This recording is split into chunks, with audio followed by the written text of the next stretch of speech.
Hey there, NASCAR fans. Welcome into another episode here on Winning Bets. This is, of course, the Highline Podcast. I'm, of course, Jason, and he's, of course, William. How's it going there, man? It's going good, man. My driver Chase Briscoe made the round of 12.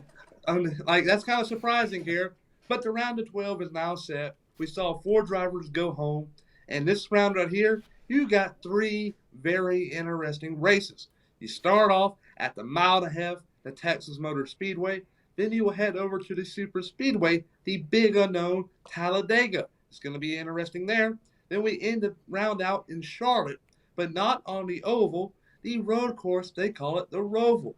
This is going to be a very chaotic round, and if you can make it out of here, boy, oh boy, you got a chance to go to the Final Four. I'm telling you, the round of 8 is very doable.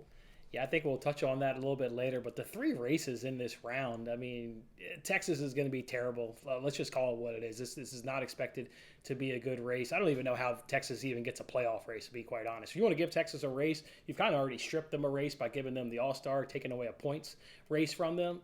They don't. This has not been good racing the past few seasons. So I'm curious. Then, like you said, you get the big unknown there in Talladega.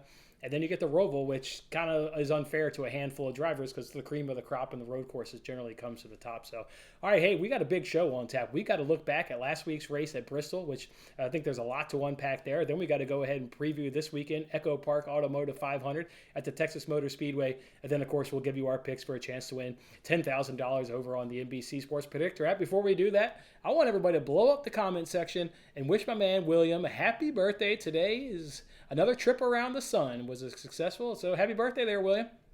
Thank you. All I right. really appreciate it. Yeah, good. And like I said, let's blow the comment section up. William deserves it. Let's go ahead now and jump into looking at the Bass Pro Shops night race down at Bristol where Chris Buescher won. We've had now 3 playoff races and 3 non-playoff drivers. That's quite remarkable stuff. RFK, boy, were they strong this past weekend. Obviously, Buescher took the win. Kozlowski was right up there, through much of the first couple stages. So good one right there. In fact, I think Kozlowski passing Almirola early in stage 1 was the only green flag pit race. And I'm curious to get your thoughts, and let's just go right into this question. Let's remove all the drama, and we're going to get to the drama. The Toyotas had tire issues, or Fords had tire issues. The Toyotas had power steering issues. We'll get to the drama in a second. If you remove the drama, this was a terrible race again on another short track race, right? I mean, like if this is in May and you don't have that live standing on the left-hand side of your screen and you're watching guys yo-yo in and out of the playoffs, this is a boring race, right? I will say that the passing is still an issue. The momentum is not there, and the cars are going way too slow. And the only solution to this all is to add more horsepower, and NASCAR seems to be very timid of doing that. And they just want to remove more and more as it goes, and it's not making the racing product any better. It's making it worse, and I just don't get the ideas NASCAR are coming up with because they're very terrible. And like every so often on the NASCAR website, they will have like a survey for fans to fill out. A lot of them questions are pretty much like in their favor, like they manipulate it in a way or two. Just say they want to hear what they want to hear, and it's not looking good. I don't like how NASCAR's going. Next gen car was very rushed. I say it every single week, and the more and more we go on, I look more right. And NASCAR rushed that. They need to quit manipulating stuff. They need to come out to the fans and listen to them because overall, at the end of the day, the fans are keeping the sport going in the right direction. And NASCAR is not doing that as they used to. And that's where they're messing up at. They got to fix it. I've always enjoyed short track racing. I've told you I've been to Bristol a couple times. Martinsville was an absolute joke earlier on this season. That was a terrible race. Again, I think if you just strip away the drama, I think this was a pretty bad race. But we can't strip away the drama. The drama made it interesting. The drama probably makes it like a 8 out of 10 as opposed to a 4 out of 10 or maybe a 5 out of 10. I mentioned Ford earlier on. They had the issues with the flat tires. Toyota, they were with the power steering issues. You liked how Martin Truex Jr. there in his post-race interview said, well, Kyle Busch just got to hold on as long as he can. It's going to blow at some point. Well, it wasn't his power steering. It was his engine that went ahead and blew. How about Kyle Busch blowing 2 engines in the playoff races? That's how you get exited from the playoffs. Yeah, Kyle Busch blowing up 2 engines is very interesting. But for anybody in the whole field to blow up 2 engines in 3 weeks, that's interesting. Yeah. Because engine expirations these days are longer than they used to be. Back in the day, some teams would even make it 500 miles. But nowadays, there are some teams out there that can maybe make it 2 races with the same engine without blowing up. That's interesting here. Is JGR pushing it? I believe so. And I think that's the reason why Kyle Busch may have been out, because they were trying to push it and grab an advantage of it, and it didn't work ultimately. Am I making too much of his post race interview when he was grabbed right there in front of his hauler, where he said something to the fact of like, once I finish my NASCAR media obligations, I'm going to go home. When he was asked if he was going to hang around to see if he was going to make, I was put off by that answer completely. To me, you're a paid athlete and you got to hang around till the end. Even just because you've DNF'd, due to your blown engine, you got to hang around till the end. I don't know. Am I reading too much into that? I just, I'm not a Kyle Busch guy to begin with. Then you kind of add that with his like attitude and what have you going forward. It's like, I don't know. Reading too much into it? Give the guy a break? What do you think? I can see both sides to it. I can see a side saying that he was in the wrong, but I more so see that he's in the right. His day is over with. He's a human like we are.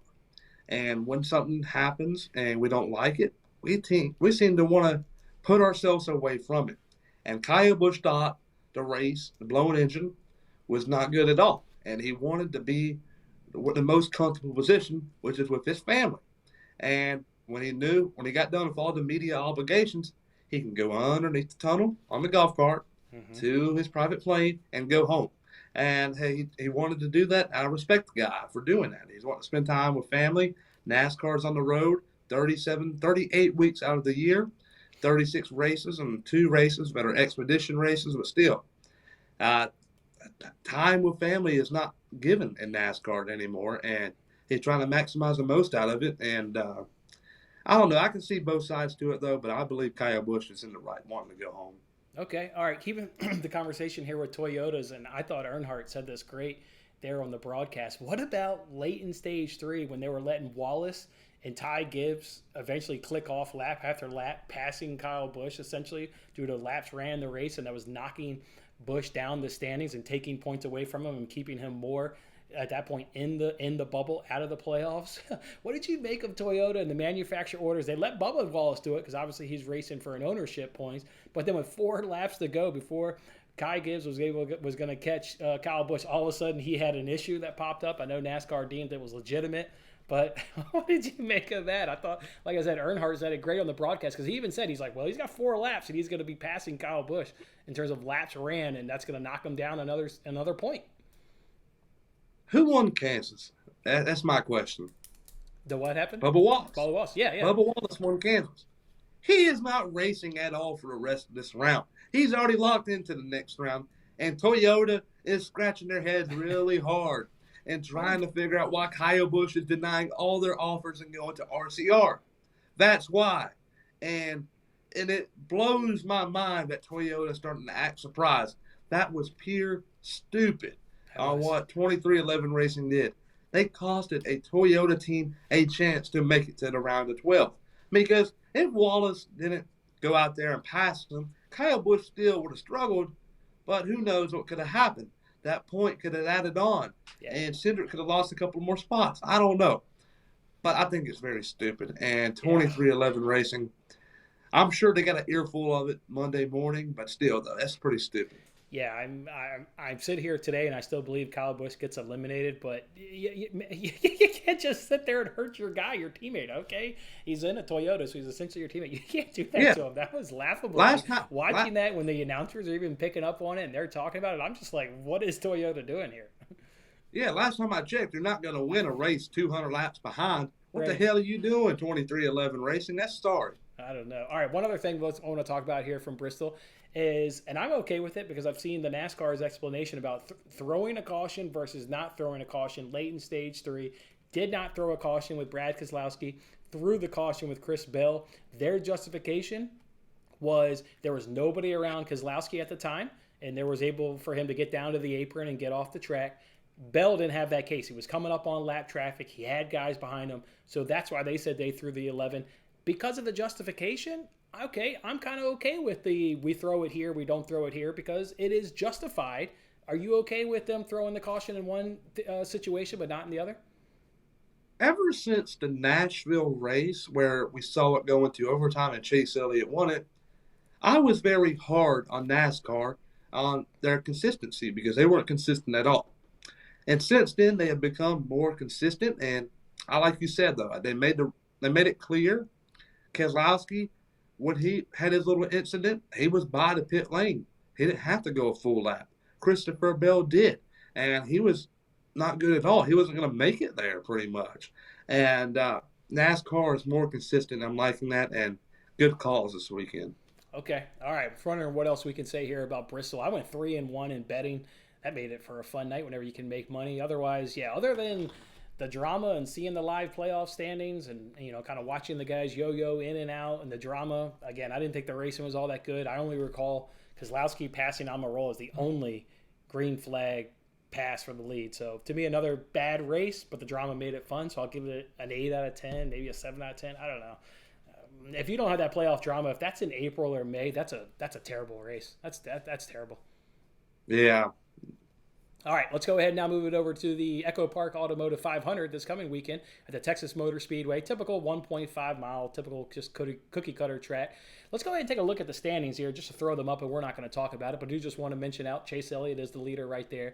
I just want to point out the 4 drivers below the cutoff right there. You've got Briscoe, Bowman, Suarez, and Cindric. Those are your 4 guys right now that need to get help. I want to mention the 4 guys just above the cutoff line because they're all above it. It's Hamlin, Bell, and Blaney. They're all 4 points above it. So you eventually got, while you got 4 guys below it, you got 3 guys right there that they can all catch right there. Texas is generally a really boring race. I'm not really looking forward to this. I no idea how Texas is getting a playoff race.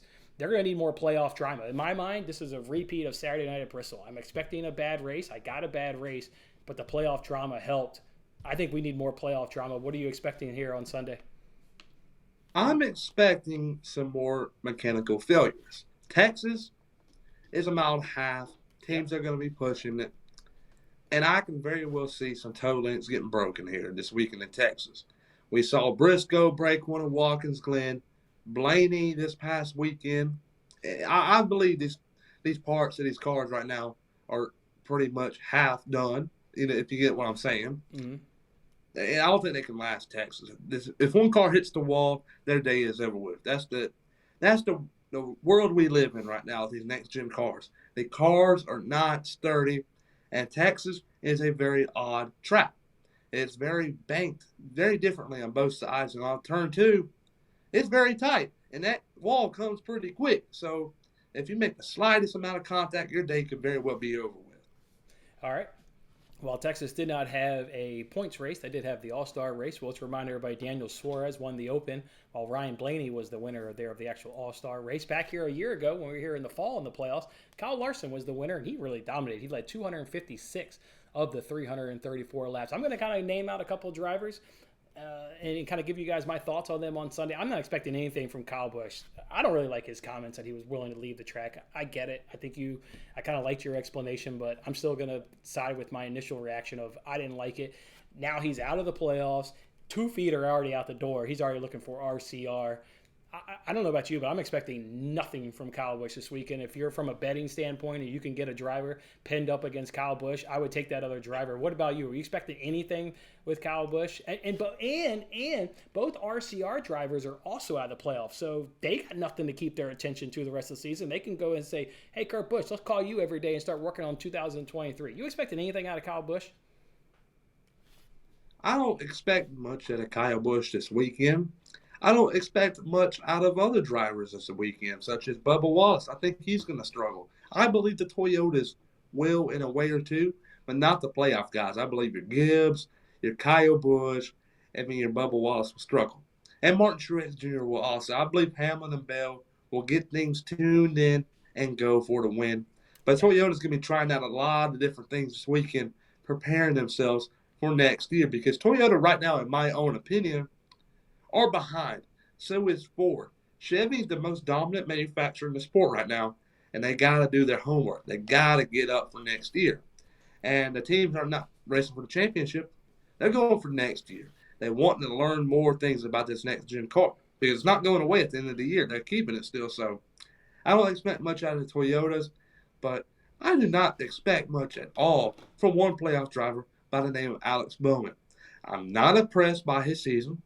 He won Las Vegas, don't get me wrong, but if the caution to come out, that was easily Kyle Busch's win right there. So, Alex Bowman, you got to do good. And he's the only driver that's not signed long term for Hendrick Motorsports. Could he find himself out of a ride for too long? I believe so, with the current pace he's going at. It's not looking good at all. All right, so Bowman is one guy you're not big on this weekend. Just to expand on something you said, I really liked the points you were making there. From a betting standpoint, if you can take a playoff driver up against a non-playoff driver, just take that, folks. A non-playoff driver is not getting support from his team. They could be working on something in 2023. So from a betting standpoint, take a playoff driver against a non-playoff driver any day of the week. All right, well, I'm not expecting anything out of Kyle Busch.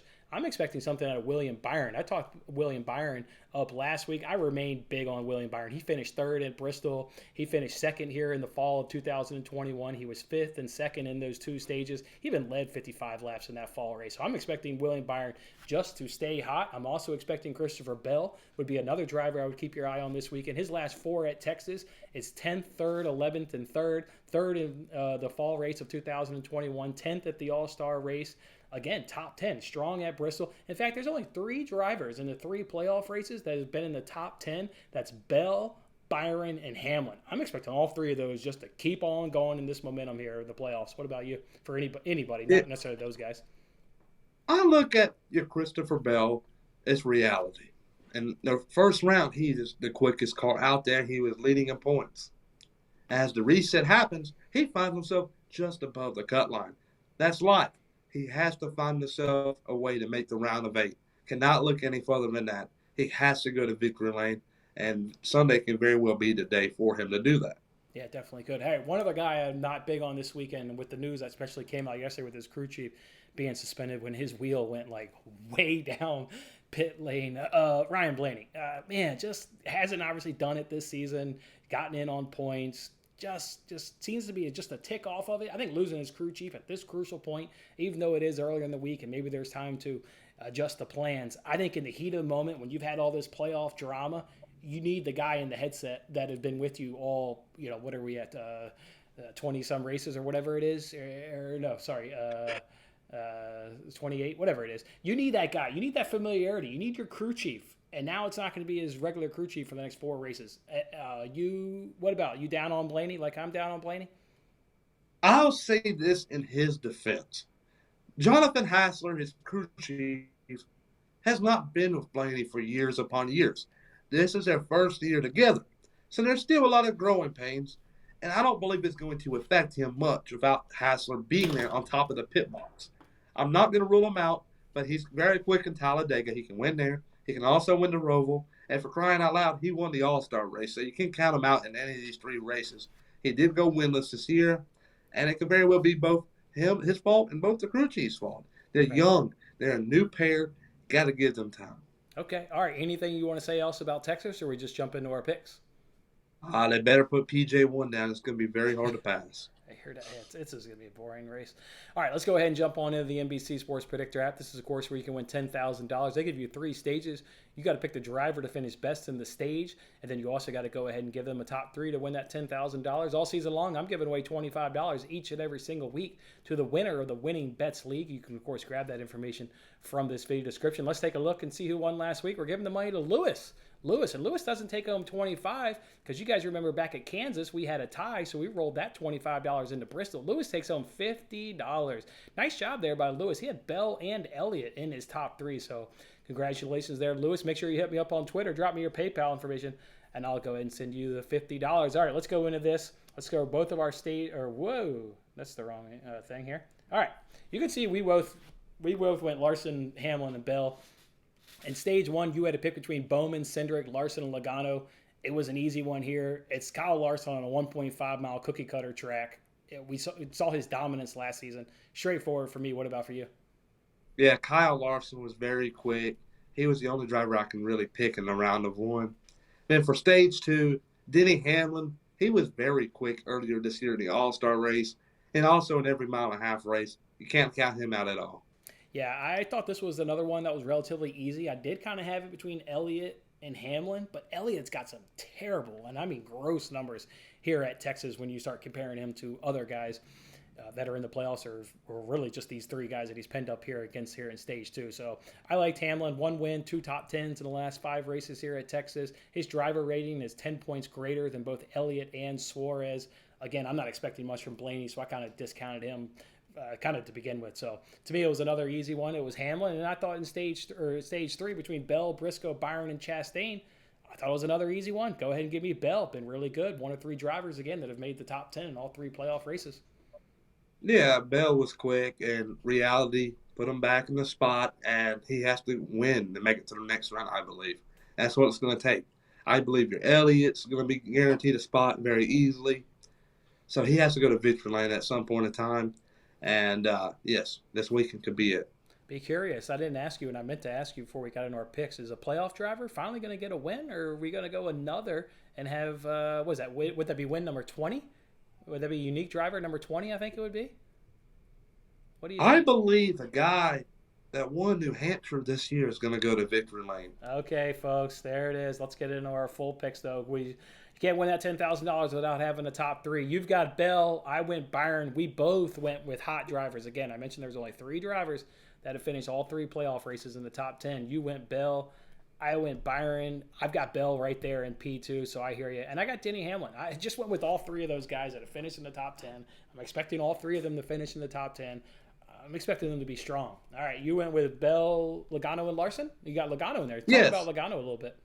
Christopher Bell won New Hampshire this year, and since then has came close in a couple of events, especially these last 3 weeks. Christopher Bell wins and solidifies some spot in the round of 8, and I believe he's a true championship contender.